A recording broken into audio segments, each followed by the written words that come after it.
Hello, everyone. My name is Tim Selden. I'm president of the Montessori Foundation, and this is Independent School Leaders Forum. With me is my co-host, Dr. Lindsay Pollack, the provost of Sarasota University, the one and only at this point officially accredited Montessori university in the world, offering bachelor's, master's, and doctorates in Montessori education. Our guest this week is Ben Thrash, who is very near and dear to me. He is the current headmaster of my alma mater, the Barrie School in Silver Spring, Maryland, a school founded in 1932 by my mother, where I went to school from toddler through the 12th grade, and where I was a member of the faculty and the headmaster for 22 years. Ben, welcome. Thank you very much for having me, Tim. It's really nice to be here, to be able to just share some of the learning and work we're doing at Barry, and obviously just to have the connection with Tim is really nice.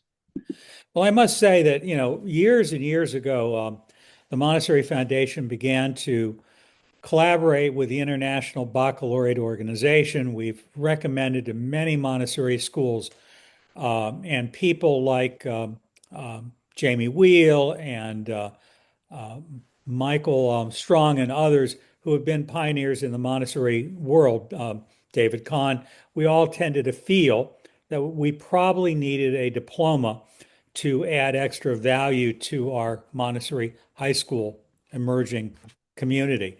And I got to say, for me personally, having run not only Barry but the Newgate School for all these years, uh, I'm not I'm not convinced that it's the right fit. So when I heard that Ben was part of a group of international schools that was trying to look at an alternative that might emerge, I thought this was something that was important that we share and love to hear from you. And I must say, Ben, as you begin, I personally would love to see a Montessori high school diploma developed that we make internationally recognized. But until we get that done, this is a really good next step. So tell us, what are you up to? Yeah, I agree, Tim, with everything you said. I think that just to give a little bit of a backstory for me, kind of coming into this conversation, I've spent 30 years in different type schools. I've worked in independent schools and public schools, charter schools across the US. I've worked internationally in Warsaw and Helsinki and international schools. I was the assistant head at Whitby School, which is just outside New York City for a few years. And part of my role there was actually helping Whitby become an IB school. So they, just like Tim was describing, we're looking at the combination of Montessori into an IB framework. So I've worked in several different IB settings, and in this last journey from being in Helsinki back to the US, was looking for a school that has the values of what Barry certainly does in terms of what it's really trying to do, but also I'm drawn to that challenge of how do we kind of take the wonderful learning that exists in a Montessori environment and be able to support the learning that happens for students as they develop through adolescence and into high school. And certainly there are a lot of really interesting Montessori middle and high school options around the country and around the world. Um, but I think, for someone that has spent a career in and out of these type schools, there's a lot of, it becomes more and more swimming upstream of convincing lots of people of what it's about. And I think that you know, that creates a challenge that is in addition to just the challenge of teaching and learning in schools. And so trying to find the right formula that's giving both the assurance and the kind of fitting within a framework that's setting our kids up for success as they move through high school and beyond is something that I've thought a lot about. So with that kind of precursor, what I'm going to do is, let's see, I'm going to share my screen and let's see, Tim, can you give me ability to share a screen? Why don't you request it? That's the quickest way for me to approve it. There you go. Set the There request. there you go. Okay, perfect. So let's see. I'm going to share. Yeah, not sharing yet. There we go. Can you see this? Yep. Perfect. Okay. So what I'm going to talk about is what's called the Global Impact Diploma. And it really, as Tim shared, is kind of came about through a consortium of international educators looking for a unique kind of diploma pathway in those settings. So to start with, and I'll just kind of move through this kind of quickly. I mean, Tim gave a little bit of a story of Barrie. These are things that are really central to what this school is about. Inquiring, observing, thinking, really having kids really centered in the learning, doing the learning, being bold, being you, and really trying to make an impact in the world. All of that kind of centers work from our youngest students, which at Barrie begins at 3 months up through 12th grade. And as Tim shared, Barrie is a school as I entered here 2 years ago that has a long history. Tim's been a part, his family's been a part of this history for a long time. But even over the last 10, 20, 30, 40 years, has really kind of looked at kind of how do we, as a school that goes all the way through 12th grade, what does that look like as our students move into middle school and high school and beyond? And how do we, create that through line that really fits our school, fits what this school has been about? I think, Tim, actually, these are quotes are from you, like just looking at kind of things that started as Barrie began about what it means to both teach and learn at this school. The ideas that exist in this school don't exist in every school. And certainly, I think exist much more in the schools that a lot of you in this call are from. But in really thinking about being mentors, being guides of learning, being the ones that are helping with inquiry, develop inquiry with students, and really see, that piece of really providing accessibility and access to a wide variety of students to create a really diverse learning environment. So all that kind of leads to coming into this school and really thinking about, all right, how do we really clarify who we are? And I think any school that is doing something a little different from the traditional schools is has to really focus in on this. How do we really clarify what we do really well? So that leads to me several years ago. I was working at the International School of Helsinki, which is a pre-K to 12 international school with all three IB programs, and was working and got connected with a group of about 100 international educators, both teachers, division leaders, school heads, that were really looking, one, at the challenges in high school specifically that they saw in adolescence. They saw, you know, some of this is of the moment, and some of this isn't that even that much of the moment, but it's the idea that we know there are a lot of challenges kids are facing. We know there's a lot of reasons that, in this moment that, kids are challenged in schools, and a lot of that really, relates to a lot of the complexities that exist in the world, the complexity that exists at school, what people are really struggling to find meaning. And even in schools where kids are kind of moving through checking all the boxes off, they're not really they're playing a game that isn't necessarily about their learning, but it's a game of just playing school. And I think we also, at the same time, through both research, through our own understanding of working with students and certainly adolescents, understand some of the key ingredients that need to be there for kids to really thrive. And some of that is really focused around kids having a sense of agency in what they're choosing and doing. And the more that is a part of the situation, a part of their experience, the more, their true selves are there and engaged. We know that there needs to be a level of meaning of what it's about, and there needs that purpose, and also kind of a sense of general well-being of what is this path that kids are going on through school that isn't just about a rat race of getting to the next step, but is really looking beyond the moment they're in to be able to practice skills that are important, not just for, say, college readiness, but certainly more life readiness.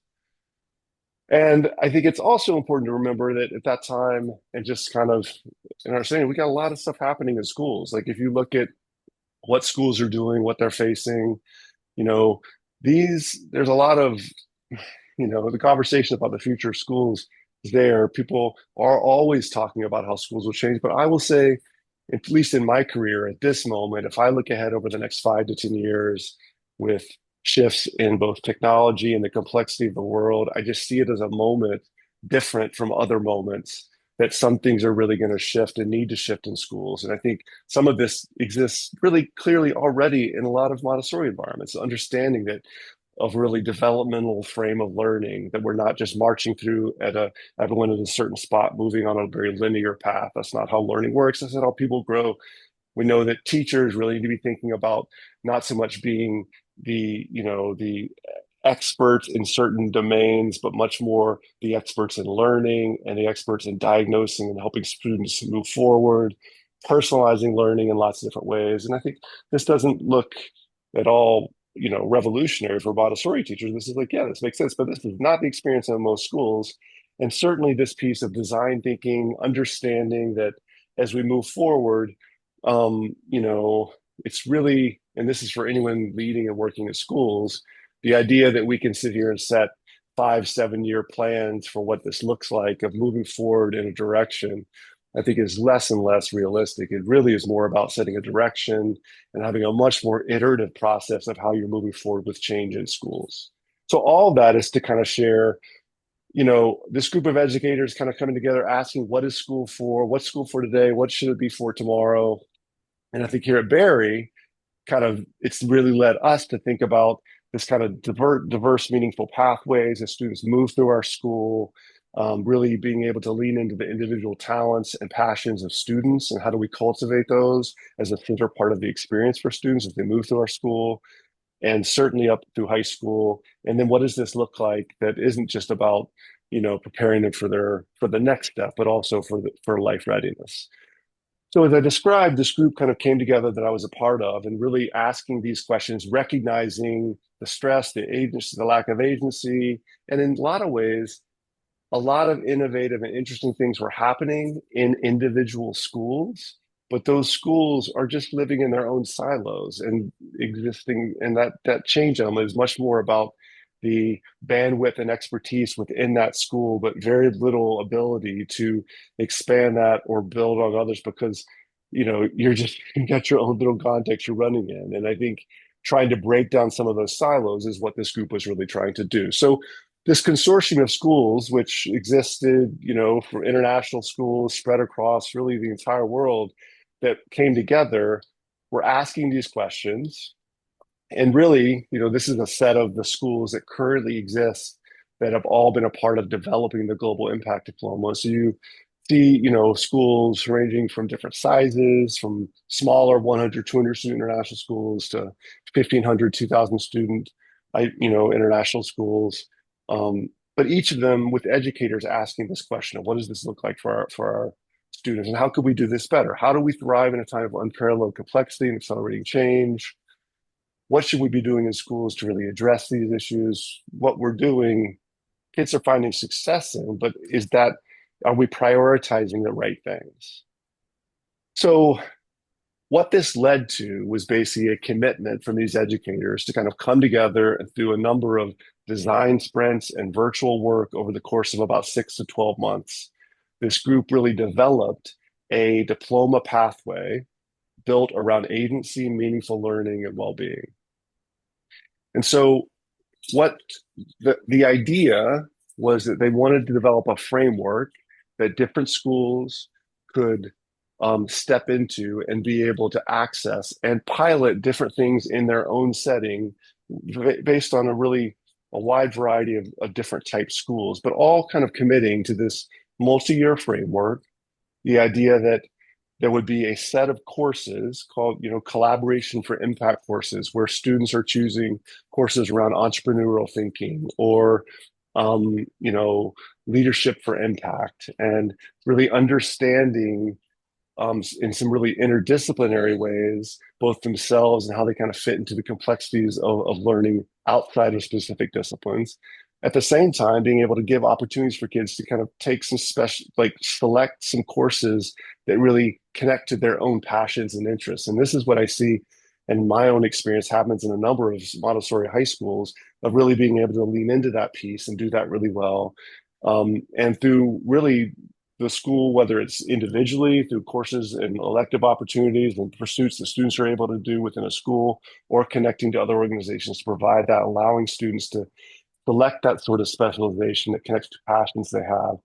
And the third component is really then developing projects for impact and then implementing those projects. And that's where that process really allows for a significant amount of internships, apprenticeships that develop over a junior and senior year in high school for students to be able to, step out of a school setting, have experiences in a real world setting that connect to areas of interest of theirs and bring those back into the learning experience they're having. So that's the general frame. And a couple things that are kind of unique about this process is one, it's really an idea. It's developed by this committed educators. It's a framework. It's not something that, you are really like um, stuck within to move forward.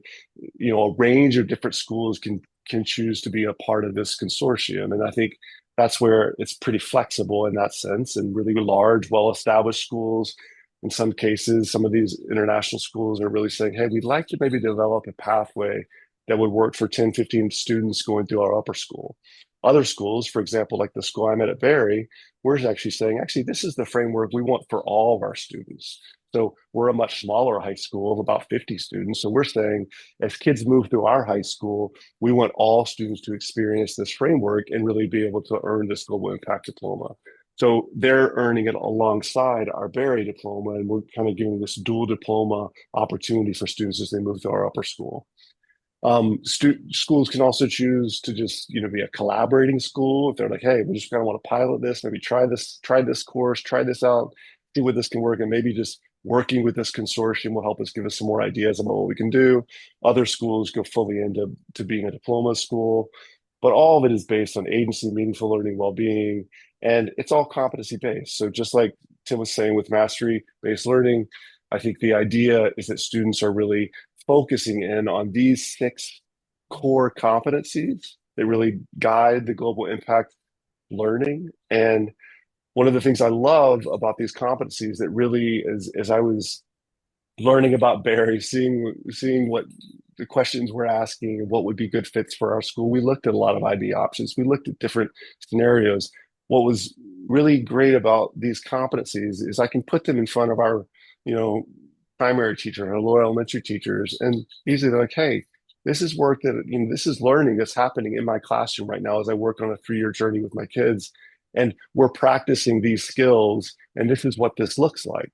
And so it's actually a learning continuum for us that we can really, use that isn't just about what our high school experience is like, but really is about what learning looks like at our school.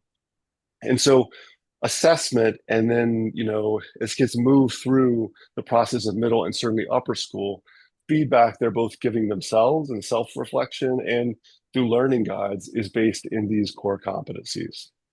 And so one of the tools we've developed as we've looked at this at the GID is just this visual, which I think kind of maps out, some key elements of Montessori education, from student-directed learning, intrinsic motivation, real world, real work, multi-age communities, whole person development, prepared environment, following the child, and kind of, looks at what this looks like within the framework of the Global Impact Diploma. And I think what I like about this is it just kind of, it's very common language. It's just a developmentally kind of framed approach to what this can look like, that students can move through, earn a diploma in their program that is building upon the skills and practice they've had as a Montessori student in younger years, and then allowing them at a really, really interesting stage of adolescent development to really lean into both their passions, figure out who they are, have practice in the real world,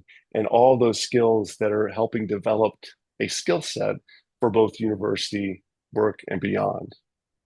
The nice thing that we talk a lot about with our students, faculty, and certainly our families is, much of the work, and this isn't what happens in Montessori schools, but certainly what happens in a lot of other schools and students moving into a different type school, say high school experience, is that, especially in the US, this is just about like, hey, it's like, okay, what we'll do is instead of doing 6 AP courses, you'll take 12 AP courses. And instead of doing this, you just do more and more of the same stuff. That's not the practice that kids need. Instead, what we need is to be able to reserve time and space and resources within the school journey for kids to be able to kind of lean into these passion areas, to be able to kind of tell their own story of who they are and practice that so that they have a story to tell. That's what universities are looking for. They're not looking for another student that has checked all the boxes off. They want students that actually have a set of skills that they can, have the academic background and learning, which is this does not at all mean this isn't happening. That's happening alongside this. But it is reserving time so that those things aren't the things that are happening on a Saturday morning or a Sunday afternoon or things that are just like beyond school. They're actually what happens in school. That is the focus of the learning journey that kids are on. So at Barrie, and probably like many of your schools, we have all sorts of different things. We have independent study courses that kids initiate and develop and move forward. We have students that do different things, graphic design, teaching, animation. We had a independent study symposium last week where 15 of our students shared their journey of what they did, their mentorship, and they talked about that experience and the learning impact it made over them. What we're really leaning into is the ability for, as opposed to kind of more of a self-selected group, kind of being able to go through this, that this would be the experience that all of our students get to have. And in the end, for example, Ellie, who's the first one listed there, is nursing. And she loves the idea. She's into sciences, doing all this stuff. Like, that's wonderful. In the end, if Ellie decides to be a nurse or not, that doesn't really matter. That's great that she has that right now. It's great that she's getting that practice. What matters is the adults and the peers in this community are seeing her as a valued person that's diving into something she's really passionate about, and that she is building confidence in who she is because of that. And all those skills that she's taking from that experience impact every other part of her learning journey and every other part of how she sees herself and what she can accomplish. And that is what we want for every kid. And I think this Global Impact Diploma really allows that to happen. I'm not going to show this, we don't necessarily have time, but there's just as it's another example of another kid that's really into stop motion animation and developed this whole thing. There's just this awesome story that he told through work he did with Legos and created that. But it is an opportunity to be able to do that work. So I think the last couple of things I'll say before we kind of come back and see if there are any questions or just a further discussion to be able to share is what I really talked about that I think is unique about the Global Impact Diploma is that it really is focusing on trying to break down the silos that exist in schools and connect educators that are thinking similarly, but also teaching and running a school and doing things, but need additional support and help to be able to figure out how can we do this together and trying to join forces to do that. And that's a lot of how this happens. So at the Association for the Advancement of International Education, they give an award every year for innovation in education. And this last year in Toronto, the Global Impact Diploma was recognized as this innovative platform for schools. I was able to be there with this group that was collecting it. And if you can see in the corner, there was a whole set of people online as well, because it literally represented this collaborative effort that was really, spreading across schools for teachers and educators to come together to be able to both commit to an idea and develop all sorts of stuff. Like there's, if you go to the Global Impact Diploma website, there's all sorts of resources, there's dashboards, there's course content, there's assessment work, there's all these things. All this has been developed by a group of volunteers that are saying this seems really important to be doing. And they put together a framework that I believe actually fits Montessori schools incredibly well because it speaks to key elements that exist. And like Tim said at the beginning, it creates a diploma pathway that really complements the learning experience for students. And it does it in a way that, is really honors each and every student. So part of the idea of the Global Impact Diploma is this piece of like preparing students to make a significant positive impact in the world, with themselves, inspiring each other and contributing together. And the idea that collaboration is this piece of people coming together, iterating, trying things, seeing what works, being able to move on, but not so much talking about, but actually doing things and seeing what we're learning from those and sharing those across this network of schools. Because the reality is, this is still an evolving idea. And we're one of the schools this next year that I feel like is fortunate enough to be implementing this. And I guarantee we will learn a lot by implementing what we're doing, but it is allowing us to lean into what we are really about and what we want to be doing really well. And I believe that schools that are on that journey get a lot from that experience and have a network of other schools that are trying similarly to do that work. And just over the course of this year, I've been able to kind of go out and connect with other educators and schools. We just did a info session this last week for interested schools because we've run into about 30 different schools across the US that are like, hey, this sounds pretty interesting. I'd like to learn more to see what this could look like for our school. And is this a good fit for us to be able to kind of connect with this consortium that's interested in thinking about schooling a little bit differently? So I will stop my sharing now because that was a lot of me talking very fast and just see if there are questions or thoughts or ideas that I can kind of speak to. Or Tim, if you had anything that you want to follow up on, I'll just pause for a second. Sure. Well, I'm not sure what our audience, what your background is. Some weeks is everyone seems to be a leader of a school that mostly early childhood and elementary. So I'm not sure how many of you really have secondary in your blood. One of the things that I think is worth looking at here is I have argued since the 1980s that the future of Montessori depends on the creation of Montessori high schools, not just Mm, middle schools, but high schools. And that the movement, is thought of as an early childhood, maybe in elementary, but it's the high school is the proof of the pudding. The Barrie School was the first officially recognized, accredited Montessori high school in North America. Today, as Ben has pointed out, the school drifted away from that for a number of reasons. And I know from my own years there, I can think of some of the challenges that I had. We had at the Institute for Advanced Montessori Studies the first AMS accredited secondary teacher training program. We ran it for 2 or 3 cycles. It was really expensive. There weren't that many other schools that wanted to send people to us. And Harvey Hallenberg and Paul Epstein and I, Nancy Hofferberth, we had a really, really interesting program over 2 years to prepare secondary teachers. And I don't know of any current Montessori secondary program that's like what we used to do at Barrie. However, mm, in the state of Maryland, which does regulate Montessori schools, and most states do not regulate them. You cannot just go in the state of Maryland and claim to be a Montessori school. You have to meet criteria. You have to go through a whole formal recognition process to use that word. And in my day, I don't know what it's like today, Ben, but in my day, our teacher had to be a Montessori certified teacher. Our phys ed teacher, our every single person on staff at who was working in middle school and high school had to have a Montessori diploma or be in the process of earning it. And that made it really, really challenging. mm, However, it was a great school. We had about 135 students from grades 7 through 12.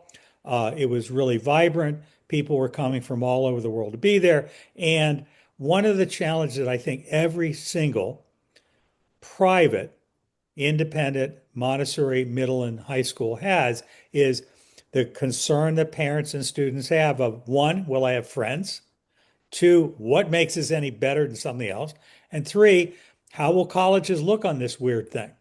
Which is mm, what has led many people to say if you're going to run a Montessori adolescent program, you may need to consider adding on to it a diploma that universities recognize and that has widespread public recognition. One more thought I'll add and then invite anyone else, especially you, Ben, to jump back in, is for me, having started as a graduate of Barrie, in a day when we didn't talk about Montessori. My mom had a Montessori background, but she never considered Barrie a Montessori school. I take responsibility for that. What I appreciate about Barrie is when we became Montessori, it became much, much easier to run Barrie with, more than 75 teachers than it was, when we weren't Montessori, because it's a system of systems. It doesn't mean it's perfect. That doesn't mean there aren't different understandings within Montessori. But I would argue that there have been lots of educational philosophies that are similar, lots of people doing really innovative work, but it doesn't sustain. I look at the Putney School in Vermont, which has gone through iteration after iteration. I look at the Whitby School, which goes through eighth grade, which has gone through different understandings and reinterpretations until they finally decide to become an IB school more than a Montessori school. I think that all great schools have to struggle to clarify their identity, their mission, and more importantly, their systems. And what I appreciate about Montessori, imperfect though it is a system of systems with accreditation, with teacher certification, with a coherent philosophy, and so forth. And what I really appreciate about what you're doing, Ben, and what the people that came before you at Barrie have tried to do is struggle with these different issues that I wrestled with myself, which is, how do we gain the confidence of parents? I remember one of our trustees who's still there saying, if Montessori is so darn hard, why do we bother doing it? That's a legitimate question. And so the whole issue is, how do we create Montessori above sixth grade in such a way that it's affordable, it's appealing, it's attractive, it's coherent, because every Montessori teacher training program right now is doing a sort of different thing.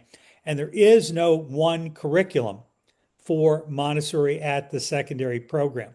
Lots of different models. And so what I appreciate is the goal of going back to Bearwood and trying to ask, what are we really all about? What's important? The heck with the name Montessori, because even Dr. Montessori didn't care whether they called it Montessori. That's not what this is about. It's about creating replicable, sustainable models that can work all over the world. I see Pecky has asked us a question. What's the difference between IB and the Global Impact Diploma? Which is a great question to deal with too. All right, so I've gone through my burst of thoughts. Well, I can jump back in. I think that, well, one, to answer your question. So, I mean, the IB is an international organization that started a long time ago. It started with the diploma program, was for the 11th and 12th grade. And then in the late 80s, early 90s, and mid 90s, developed a program for both the primary years and middle years. So now they have a continuum of a program that exists from basically early childhood through 12th grade. And it is, there's everything that comes with that. There's curriculum, there's professional learning, there's development. You become an IB school, and you move forward with, all the resources and recognition that comes from joining that. I think the Global Impact Diploma is certainly more in its infancy. It's more of an idea of a group of educators coming together that are actually, most of them are coming from IB schools that offer IB programs.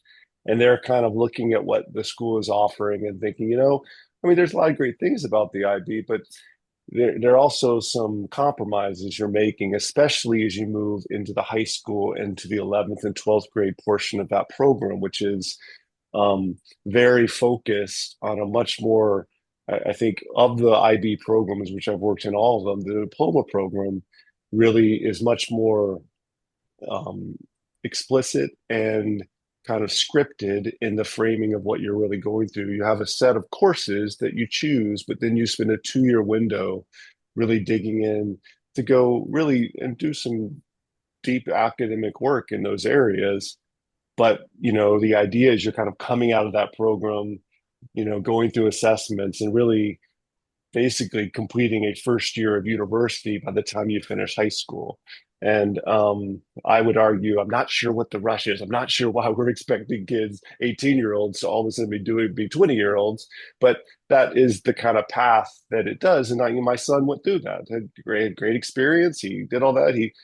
As a parent, I watched him, there was a lot of learning, but there was also a lot of missed opportunities of other things he could have been doing at that stage that I would argue would have been potentially more meaningful and impactful for him in his development than just digging into that sort of academic, very much more traditionally framed rigor of what that looks like in a school. So that was a little bit off task to your question, because I think the Global Impact Diploma is a little bit more of a frame specifically for a diploma pathway that schools can kind of say, hey, we'd like to offer this pathway for students that isn't so much its whole program, but it's maybe in addition to what you're offering or connected to. So in our setting, we have kids that are still moving through our high school. They'll still be taking kind of coursework in their maths learning and humanities and different kind of areas of those levels, but also be a portion of their learning experience that will be focused on these interdisciplinary courses. And then we have, for example, Impact Wednesdays, where the whole Wednesdays is just a very different schedule where kids are really designing and developing these impact projects and then being able to, on a regular basis, be off campus doing those type things. And I would imagine that in a number of Montessori schools, or certainly more innovative, progressive schools, like you're saying, Tim, that's not that crazy. That happens in lots of different type schools that are committed to this work. I think what the GID provides is a network of schools that are trying to do this are and I think that network builds a level of both bandwidth and expertise for developing the work, but also a level of legitimacy, which helps in our setting, helps us connect to a network of schools that are then advocating at the university level for the Global Impact Diploma. And this is what this is about. And they've worked with the IB so that IB schools, the IB, which is this massive organization, has allowed that if you're a global impact school, you can they've allowed you know, some adjustments that can happen with the IB program to be able to include the Global Impact Diploma in their continuum. So I think that the framing of really kind of being able to join a group of educators and I think depending on where your school is, what could be interesting to try to one just learn more about and see what actually fits what you're doing, because in most cases I think of the 40 or 50 schools that are doing this, I think it looks different in all of those schools. So it's not like there's just one, and I think that is a difference with the IB. It's not like there's just kind of one thing you're dropping in and kind of really doing. Instead, it's an idea that each school is taking and saying, okay, well, in our setting, we could use this and this. We can kind of take this part that we're doing here. It could be this part, and it could really work for us. And we get this connection with other schools. It's fascinating, Ben. My expertise is not high school level. My public Montessori school was pre-K through eighth grade. Hmm. And I know, as you know, Tim was saying earlier, the proof is in the pudding. I know year over year, in fact, this year, our kids who had completed Montessori through eighth grade left us. And as high school seniors this year, there were six students who received scholarships from our Greater Heights Area Chamber of Commerce, six Montessori kiddos, I should say, out of a Hmm. pool of about 20 students who were awarded scholarships. There were six of our previous Montessori kids in that group. And the majority were either salutatorians or valedictorians. So, we'd like to think that their Montessori foundations had something to do with that. I'm wondering are you aware if the Global Impact Diploma is being implemented in any public school settings? I know IB is, but I'm not familiar with the Global Impact Diploma in public schools. Yeah, that's a good question. I do not know of any at this point, but I mean, like I said, this is only the second or third year that it's really being implemented, even with the international schools that have Sure. developed the idea. Yeah, So I think part of what I've been trying to do over the course of the last year is just talking about it and just kind of saying, hey, this is an interesting idea. It might be something you want to absolutely. learn more about. And I think that, it's not, it's certainly in a certain public school setting could say, hey, this could be pretty interesting to see what it could Yeah. look like. I do agree with what you're saying that I think that's one of the things that I think that complements Montessori learning at a younger age really well is that sort of initiative that exists with Montessori Mhm. kids to be able to kind of like be very comfortable say, okay, I'd like to do that. I want to kind of learn into this. I know I have the practice and skill set to dive into something and figure it out Sure. myself and Yeah. be able to do that. And I think this framework really allows for that at a time when kids are 15, 16, 17, 18, where they're able to kind of do those things in a slightly different way. Yeah. We have a fledgling Montessori program at the high school level in Houston ISD, and I'd love to take this information to that principal and present the Global Impact Diploma to her. And this is really exciting. For my own children who attended public schools, AP was the sort of advanced Hmm. programming that they received.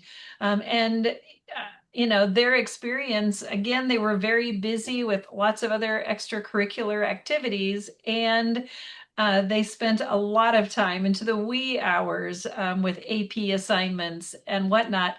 I think, one of the benefits to these dual enrollment sorts of programs is that if you're able to earn college credits, it's such a financial gift to families.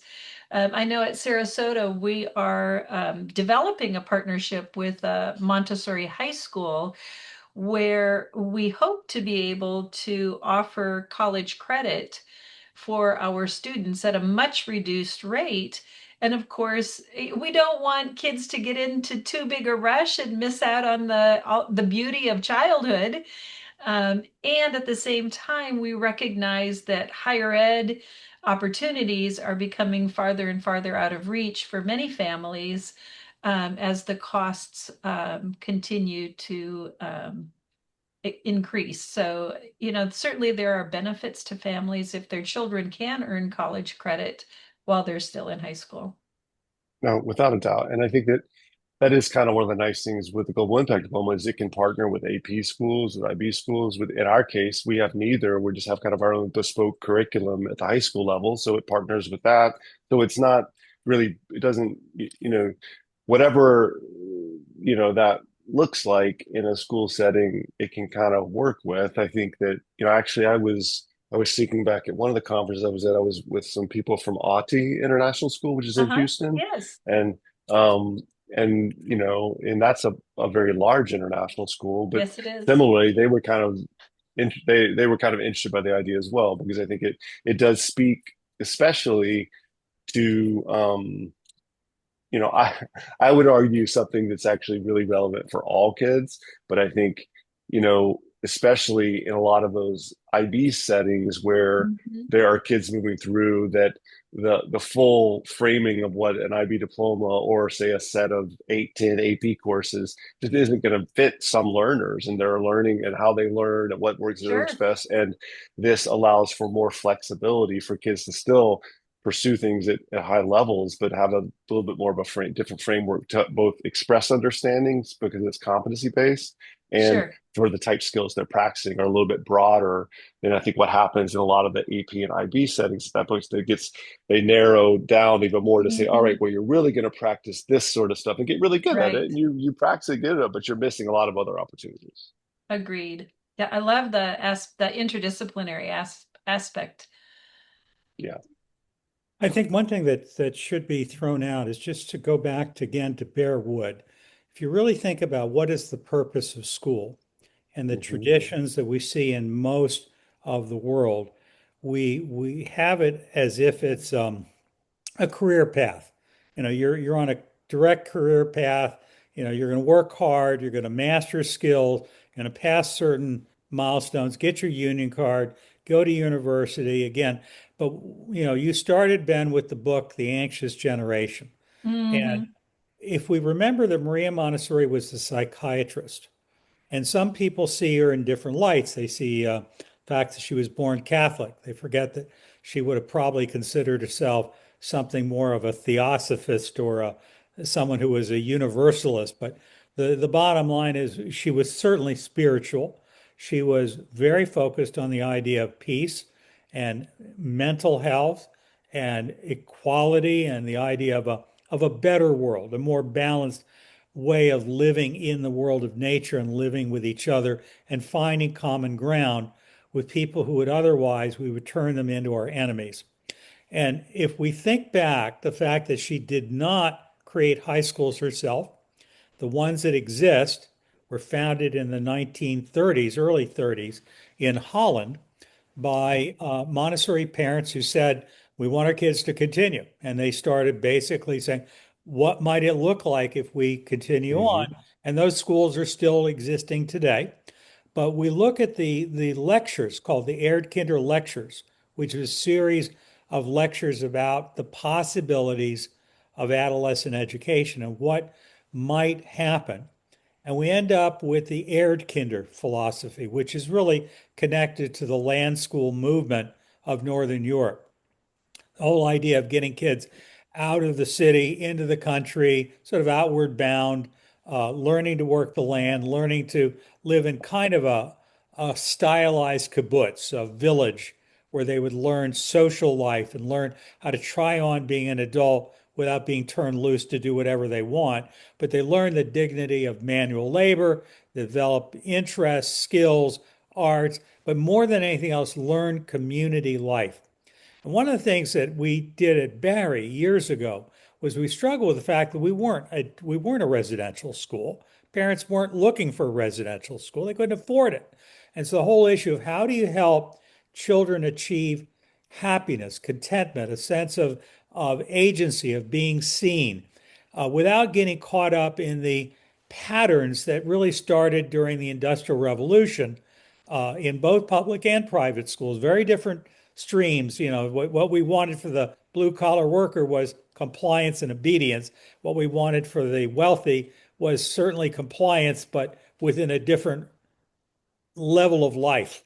And so, in lots of places, like Peki is in Tanzania, she and I haven't talked at great length, but I would imagine that most of the schools there are probably faith-based or highly, highly competitive, really rigorously competitive. And the unhappiness of young people going through that kind of school. Increasingly, we hear in China, in Japan, in Korea, all over the world of unhappiness. And what we're trying to do, I think, in the child honoring world, which includes those schools that you're working with, Ben, whether they're Montessori or not, those are all schools that are interested in creating a softer, a more empowering, a place where kids can find their voice. We're trying to go back to the same issues that Montessori herself was struggling with, and that I think the Montessori community around the world is struggling with. We're probably not going to be putting kids on the farm, but what we got to do is figure out how to put kids into a environment where they discover who they are as human beings and they feel seen, heard, and empowered so that their education is something that changes them for the rest of their life. And I think progressive schools have been doing this for a long time. This is not new. This is what made John Dewey and others great. But what we have not been able to do is train teachers well to do it consistently. We've got a lot of burnout, a lot of schools that come and go and turmoil. And what we're trying to do is, again, create solutions that give parents confidence, give kids confidence that they're not being stupid by going to that weird school. I remember being at Barrie, I thought many times, is this really all there is? Could I really make it at a traditional college? Which is why I chose Georgetown, by the way. It was the most non-Barrie school I could find. The bottom line is, I think that Ben, you and others are part of an ongoing movement that is now approaching 150 years um, of trying to figure out what does it look like, what could education become in the world of tomorrow. And I think it's all Yeah, about the spirit and human relations as much as knowledge of chemistry. yeah, I would agree with everything you just said, and I think that that's, the challenge of figuring out something that's both, replicable in a way and really focuses, I think, on that teacher piece that so much of how we look at training and even people that are attracted to teaching to begin with, I don't know, are necessarily attracted to the skill set that is what we're talking about is necessary to do this really well. And I think it is kind of a reframing of what an educator's role is and what we would hope the type kids are looking to be able to do in that sort of environment, which is much less about just following a script of teaching, but instead really focusing in on the learning and how do you best guide that at a stage where there's a lot that can happen. I think that's where, you know, I think kids are, parents are very risk averse with kids for good reasons. And I think that that's where there's this piece of like, oh, this is my experience. This is what I've been done is, and but okay, but does that mean it's the best experience? And also, I think a challenge is some of what you were speaking to about just general well-being. I think that is one of the originating impetus for a lot of the educators involved with the Global Impact Diploma is in schools where, for the most part, kids were finding success. They're going through, checking all the motions. They're getting into good colleges. But the stress and the level of exhaustion and well-being they were seeing and the lack of engagement of really kids as they were moving through on the outside looking like they were finding success. But is this what we is this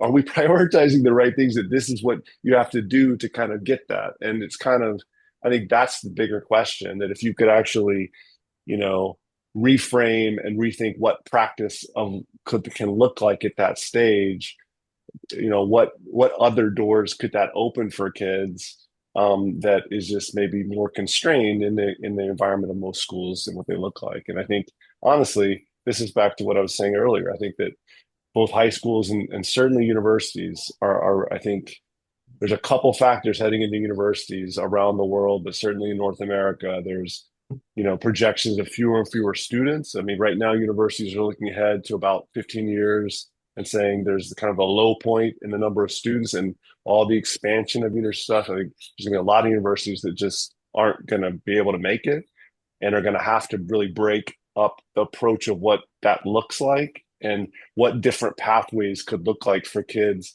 that are more accessible, which is, Lindsay, some of what you were talking about. The university needs to be more accessible to more people and more relevant to what they're aiming to do beyond university. And I think that part of what the Global Impact Diploma does is it allows more to lean in that direction to kind of give a little bit more focus, individualization for kids, a little bit more agency, where then they can kind of begin leading, by the end of high school, choosing more of a pathway they're on to kind of move forward with. Most of the audience has been very, very quiet, and I see Patty and Pecky and Michelle and Melissa and Mary and Aaron. Please, if any of you who are online with us right now live want to, please open up your mic, turn on your video if you want, and we'd love to hear from you. But I will say that I think that all of us who are here are running some kind of school that either goes through high school or we have to look ahead and say, what what what is it all we're doing? Where is it going? Where do the kids go after they leave us? Whether you stop, let's say at the eighth grade, like one of the schools I work with in Southern Maryland is Bay Montessori. They're graduating as we speak. I'm missing their graduation because of this talk. They just go through eighth grade, and the whole issue is where's it go? What I think we're talking about here is a conversation that's really important, even if you don't currently work with adolescents. Most of us are parents, grandparents, future parents. We're going to have teenagers in our lives, nephews, brothers, sisters, friends of our family. This is really important. And Ben, I'm so glad you came, and I hope you'll come back and talk to us more about several of the challenges that I know you're going to have to deal with. One is, how do we teach teachers how to do this? Because not every teacher instinctively knows what to do. Uh, what does learning look like? How do you have a mix of a traditional curriculum as opposed to a holistic, total immersion program that's designed to fit this, which is certainly what I'd recommend for most schools if they can. Um, and you, Ben, are in a unique position that you've got the Institute for Advanced Montessori Studies, which is approved by the Commission of Higher Ed.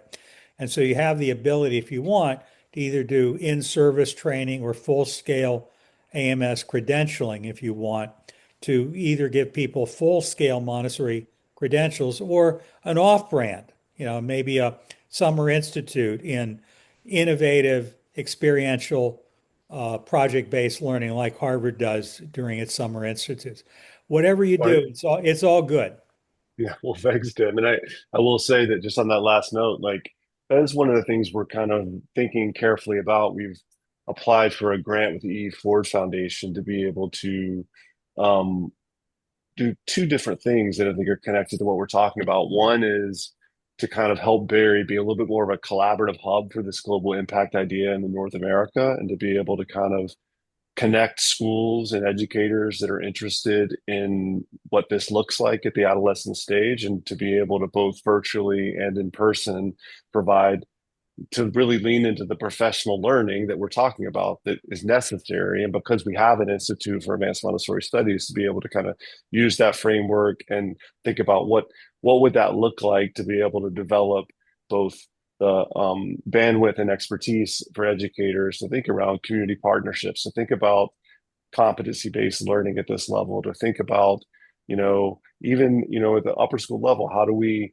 really, craft adaptive technologies to be able to help us build the skill sets that are necessary and give us the time for the other stuff that's really important.